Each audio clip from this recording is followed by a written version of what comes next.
gente que viene de otros países, en su mayoría extranjeros, a querer imponer su cultura, sus precios y desplazar a los mexicanos, a los nativos de estas tierras.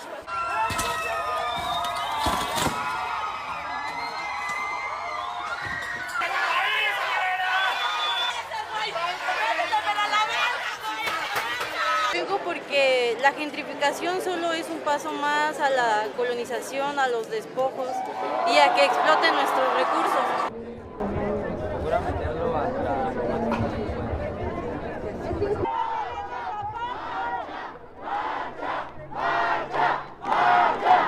Tema anticapitalista, antipatriarcal, anticlasista, proletario.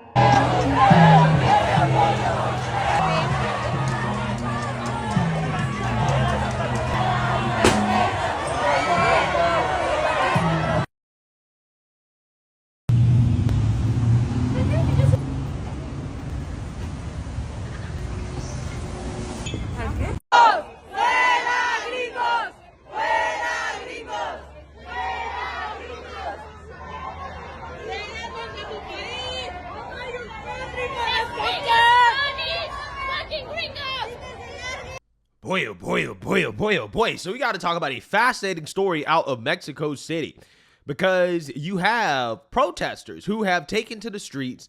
They are rioting over Americans, over 1 million Americans, moving to Mexico. They're saying, we don't want gringos in our country anymore. We want you to leave because you are driving up rents. You are displacing residents. And you also don't speak Spanish, right? So they're mad, they're upset, and they're telling the gringos to leave, to go back home, okay? And they're quite literally rioting in the streets and threatening, right? Threatening to commit acts of violence against gringos if they don't leave, okay? AKA Americans. So I want to talk about this because, again, I find stories like this to be fascinating. What I find to be even more fascinating is the complete and total silence from the left, who, for whatever reason, doesn't believe that it's okay for Americans to make some of the same demands that these people are making in their country, right? But are going to stand silent as Americans potentially face harm and danger from people in Mexico who, you know, again, if this was the United States of America, they would say that this is racist, okay? That you can't do this, this isn't right. But all of a sudden, they don't really have much to say about this. So without further ado, let's go ahead and listen to this clip of these people complaining about the American gringos. These protesters in Mexico City say cross-border migration is changing their country's capital for the worse. Over the last decade, an influx of mostly American so-called digital nomads have moved here to work remotely and also enjoy a cheaper cost of living. Protesters say the newcomers have driven up rents beyond the reach of locals. If they're going to live in a country, they have to contribute to that country. The first and simplest issue is legal migration. They come here with visas or no visas, and still the change in purchasing power generates these problems of gentrification and displacement. Yeah, I mean, here's the thing, right? I'm consistent on this, in the sense that I think that these people have some legitimate points, right? Because ultimately, as a digital nomad, when you move to some of these other countries, it's not like you're really producing anything, right? You're mainly making your money from, you know, online or selling to people in America, and then you turn around and you spend that money in another country, but yet, again, you're not really producing anything of value in that country. And ultimately, what that kind of leads to is just driving up the price of things because you drive up demand, but you're not contributing to supply, right? You're not contributing to actual productions or real goods and services being produced from being a digital nomad, right? Because again, your main customer base is not in the country that you're in. Again, it's in the United States of America. So I totally understand where they're coming from. I'm not gonna be a hypocrite on this, right? If they say that, hey, we don't want you here, right, that you gotta leave, okay, because you're distorting our economy, hey, I feel the same way right here in America when it comes to a lot of these people, right? A lot of people from these other countries, right? I feel the exact same way, right? And so, hey, I feel that way, and they can feel that way, and that's fine, right? That is totally fine. I've actually been to Mexico City. It's a nice city. Okay, I actually like it. I actually like Mexico, especially I like the food, right? I like the food. I like the culture, right? Especially some of the more indigenous aspects, the pyramids and stuff like that. I think it's a cool place to visit, but I'm not going to go and live there, right? I'm not going to be staying there permanently. When I was there for like 5 or 6 days, I was like, bro, I can't wait to get up out of here because, you know, being in a country like that, yeah, you gotta be on your P's and Q's, right? You gotta have your head on a swivel. You know, you got these random people coming up to your car looking for gringos, right? Looking for people to try to take advantage of and stuff like that. So, you know, I enjoyed it while I was there, but at the same time, it was short, it was quick, it was in and out, right? In and out. So again, I like Mexico. I think Mexico is a country that, you know, they have their own issues, and if they don't want Americans there, that's cool, right? That's cool, okay? And again, I don't blame them. I don't blame them.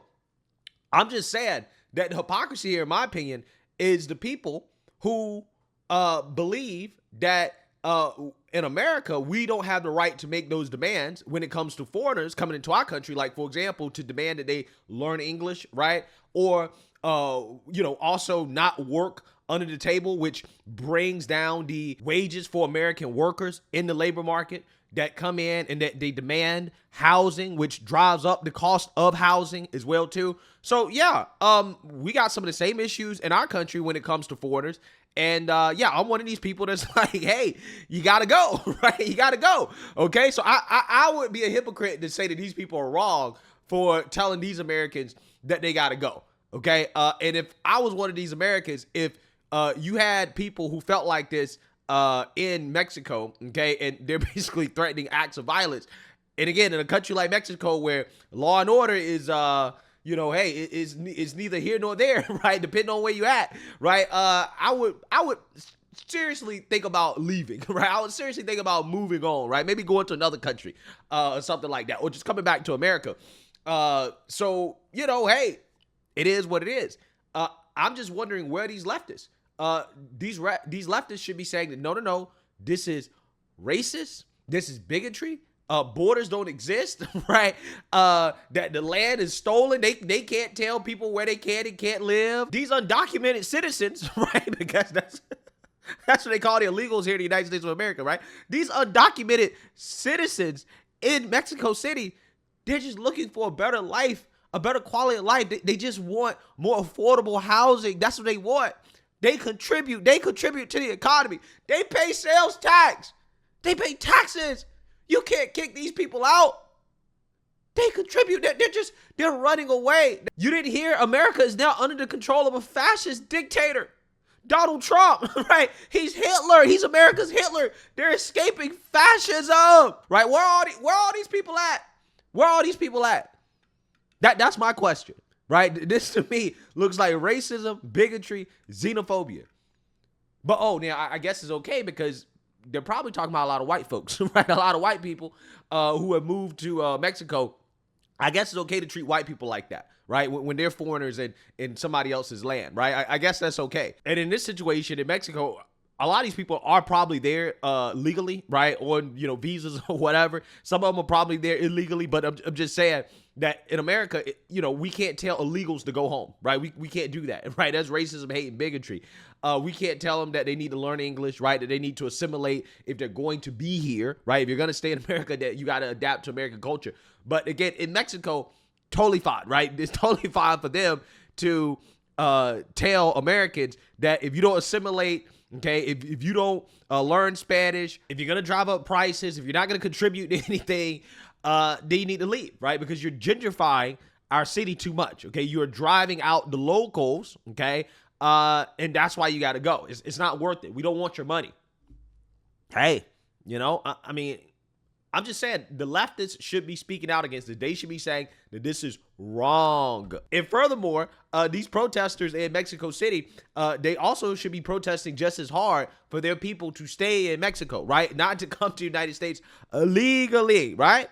So again, if you're going to protest and tell the gringos to leave, then you also need to be protesting and telling your people to stay, because your people are fleeing your country. They're fleeing your country and they're coming to our country, and they're causing some of the same problems that these people are complaining about. So just be consistent, right? If you're going to protest against the gringos in Mexico, fine, but also protest against your people leaving Mexico in the first place, right? Because if your people are just allowed to come into our country unfettered, and you okay with that, then you can't complain about Americans coming into your country, right? Unfettered and staying and distorting the economy, right? You can't complain about that.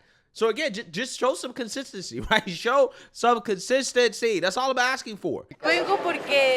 I'm here because gentrification is just one more step towards colonization, dispossession, and the exploitation of our resources. Right now it's about the people, but it won't be long before they run out of oil, water, or lithium in other countries and come and take them from us.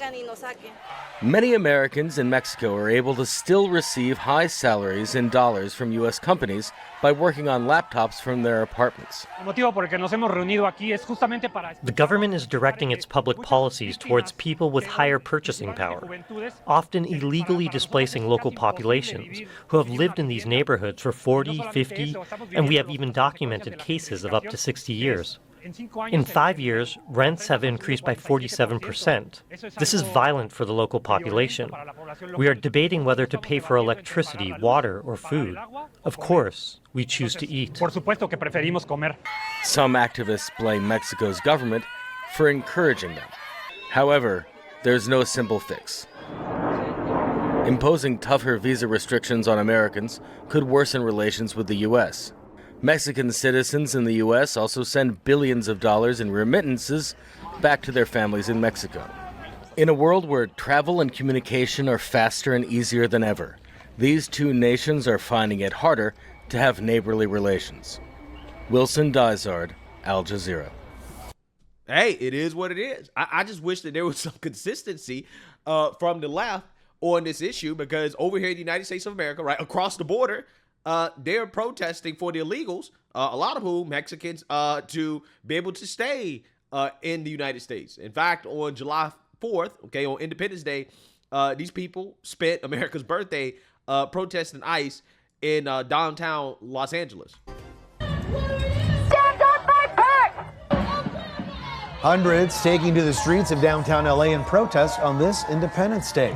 Protesters are calling on President Trump to stop the immigration arrests. The march remains mostly peaceful. KCAL News reporter Luz Delia Caballero is live downtown. Luz Delia. Yeah, I mean, it has been a busy day here in downtown. We are just across the street from City Hall at this park here, and it is really mellow. I mean, people with signs continuing to make their voices heard, marching through the streets. We have what we believe to be about 3 groups in front of the federal building here at the park and behind the federal building. Just a reminder that earlier when we went live, we showed that there were Marines in front of the federal building in uniform with their shields. So there are protesters there, all in unison, saying that they want ICE out of LA, protesting federal immigration raids, federal immigration enforcement, and the Trump administration. Hundreds taking to the streets for the Free America March to make their voices heard. With signs in hand and flags in the air, many marched together in one voice, raising awareness around global and local justice issues. We're a country of immigrants, and we're treating people, we're criminalizing immigrants now as if they don't belong here, and they do. Again, amazing. Absolutely amazing. What I find to be fascinating about this whole nation of immigrant stuff is this idea that just because immigration or modern immigration has played a significant role in the development of the United States of America, that basically is an excuse to allow unfettered immigration where everybody has the right to be here, because the white man came over, they immigrated to the United States of America, and they conquered the Native Americans and they took it over. So therefore everybody should just be able to come here, right? That is essentially the logic. However, I explicitly kind of reject this idea that we are a nation of immigrants, in the sense that everybody here is an immigrant. So therefore, we don't have the right to tell other people that they can't come here to this country, because I don't consider myself to be an immigrant, right? If you can trace back your family lineage, to the founding of the country, or put it this way, at least close to the founding of the country, then you're not an immigrant, in my opinion, right? You are native, okay? In my case, I've traced back the maternal side of my family lineage all the way to slavery, okay, for the black side, right? And then for my European ancestry, I traced it all the way back to the original Scottish settlement in northeastern North Carolina. So I'm just saying that, you know, in my case, I don't know any other land or any other culture outside of America, right? I don't know anything else, right? I don't have any family that I can point to and say, hey, they're from this other country. I can go back to this other country and I can, you know, go meet and greet family and stuff like that. So no, I'm not an immigrant, right? I'm native as hell, right? And some people may be offended by that, but I really do believe that people, black, white, whoever, it doesn't matter what race you are, if you can trace back your ancestry to the founding of this country, or that your family has been here for generation after generation after generation, multiple generations, to the point where, again, you don't have any real connection to any other, you know, foreign country, then you're native, right? You're not an immigrant, okay? Because at some point, right, we have to establish, okay, well, you know, how far back can this go, right? If I have family that's been here for hundreds of years and I'm still an immigrant, right? You still saying that I'm an immigrant, then where does it stop? Because, hey, technically, even the Native Americans, they weren't always here, right? They immigrated from Asia into the United States of America. So would they be considered immigrants as well too? Because they immigrated here, right? And then they got conquered. So I'm just saying that ultimately, at the end of the day, for me personally, I just kind of reject this whole nation of immigrants thing in the sense that they use that as an excuse for just allowing unfettered illegal immigration, where anybody can come here because, you know, the white man immigrated here and he stole the land, and therefore, in order to rectify that, then everybody must be able to just come here, right? And yeah, I just reject that. I don't believe that is an excuse to allow unfettered illegal immigration.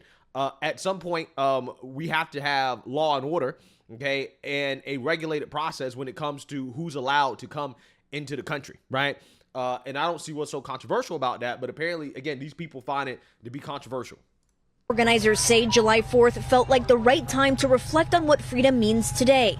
Those who joined the march echoing that message. This is probably the place where I feel the most American, with my other community members really just trying to share our voice. The march started at City Hall and people walked through downtown for hours, at times things getting tense. Shame on you! In front of the federal building. National Guard out of LA! But always remaining peaceful. Instead of barbecues and fireworks, these people are using the holiday to ask tough questions about justice and celebrate in their own way. We're celebrating community. Like, what is community? And this is what community looks like. For us, it's being cool, for seeing past the lies and acknowledging that nothing is ever perfect. And many we spoke to telling us that they want everyone to be able to have a dream that they can see come to fruition in this country, and adding that for those who feel scared to come out and rally and make their voices heard, that's why they are here protesting. And let's keep in mind that the first group of protesters showed up at around 9:30 in the morning. By 11, already that protest started taking place. They started marching on the streets around downtown Los Angeles, stopping at the federal building and continuing. We also noticed that freeway entrances and exits, so on-ramps, off-ramps, are blocked off by law enforcement. So again, we've seen a very peaceful protest here on July 4th in downtown Los Angeles. Yeah, so you seen that, you heard that. Absolutely amazing. The world that we live in, leftists in the United States of America are protesting for illegals to be able to stay here in the United States. And then you got leftists in Mexico protesting for Americans to leave Mexico, right? Amazing. Absolutely amazing world that we live in. But let me know what you guys think. Make sure you like, comment, and subscribe. Most importantly, share a Black conservative perspective. Peace.